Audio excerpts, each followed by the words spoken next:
Hi guys, my name's Laurita and I'm a first year undergraduate student studying here at the LSE, and I'm also a member of LSE Navigate. Now you might be thinking, what is LSE Navigate? I've never heard of that before.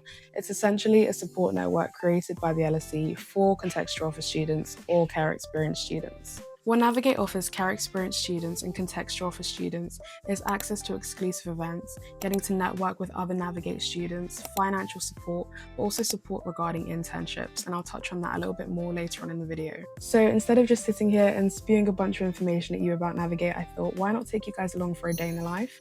I'm going to a Navigate event today, as well as house hunting for second year with my friend, and then later on I'll be going through my application for the Mitchell Family Internship Programme that is accessible via Navigate for contextual offer and care experience students. So hopefully that will ease some nerves about just LSE life in general, but also any questions about what Navigate is and the support that they can offer you. I also wanted to mention that I know sometimes the most daunting part of the day can just be the getting ready process, but LSE does offer a lot of support when it comes to well-being and mental health services. The transition from sixth form to high school can be very daunting. I know myself, so please make sure to reach out because everybody here wants to support you and wants you to do well. So I made my way to campus for the Navigate event about turning setbacks into success, and Gordon Williams was the host for today.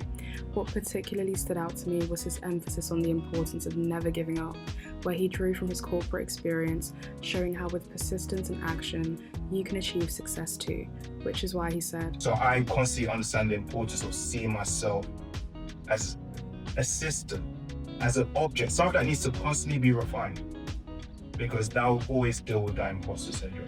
Imposter syndrome is a feeling many people experience, including myself, but it's important to remember you do belong, and using your systems to improve your confidence will help you see that. I'm here today with Gordon K. Williams, and I just wanted to ask you a quick question. For Navigate students coming into the LSE, what advice would you give them in terms of confidence and how they can maintain that throughout their time at the LSE? That's a great question. For me, confidence is a skill, not a talent. This is something that all of you during your time at LSE can improve by putting yourself in the right environments. Speak to your lecturers, your teachers, your peers that you'll connect with over the coming months and ask them, how can I get better in this area that I've identified as a weakness? When I think about my own journey, I was once viewed as a not confident person, but I was able to grow it by changing my environment. Perfect. Thank you.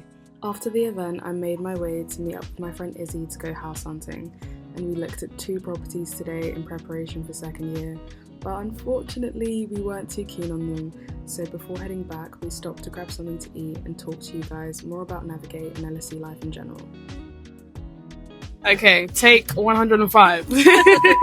What piece of advice would you have for upcoming students, Navigate students and students in general coming into the LSE? Because you know our first year is nearly over. It is. So as a Navigate student yourself and a student in general at the LSE, studying law, an amazing discipline, what piece of advice would you give for them?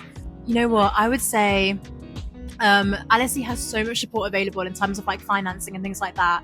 And I always used to get a little bit conscious about the money I was spending. But I don't think London is expensive. I'm not going to lie to you. But don't let that stop you from going out and doing things. Like you really do only live once, and you kind of have to do everything you can. Well, not do everything you can, but like if something comes up that you want to do, don't be afraid to just go and do it. Yeah. Like money comes back and time doesn't. So exactly. Yeah. Perfect. I love that actually. I love that.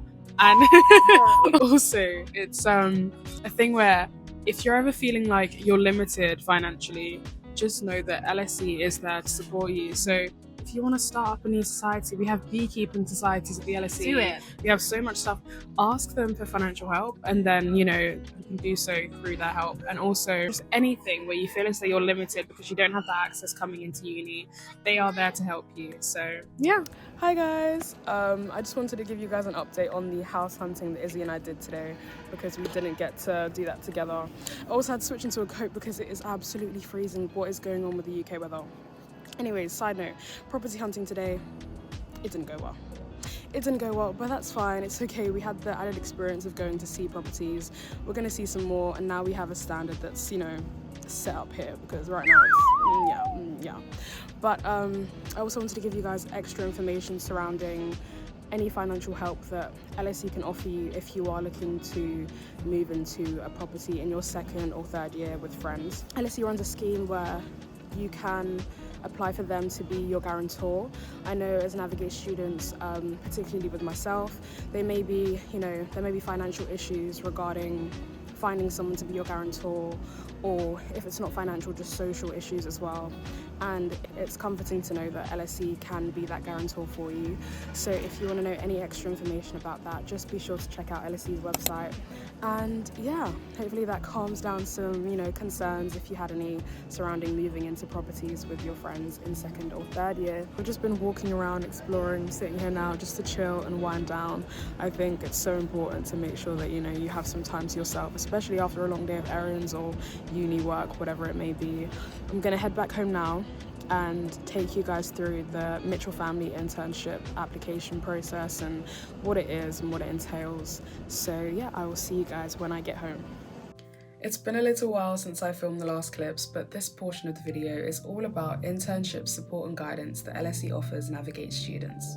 This year, the LSE ran a program called the Mitchell Family Internship, which provided paid internships to undergraduate students from underrepresented backgrounds, and that includes Navigate students too. Now, these programs may change year to year, so keep an eye out on the newsletter to see what opportunities are available to you. To give you an idea of what these internships could entail, this year through the Mitchell Family Internship, there were numerous placements available, such as investment interns, research interns, data analyst interns, project support officers, and politics and governance interns too. So I'm sure no matter your discipline, there'll be something for you to be interested in and therefore apply to. You could apply to up to 3 different positions, but this may vary depending on the program. And if you have any concerns surrounding your CV or your statement, please be sure to reach out to the careers consultants because they can support you with your application. So that brings us to the end of the video. I've really enjoyed making this and I hope you all have enjoyed watching as well.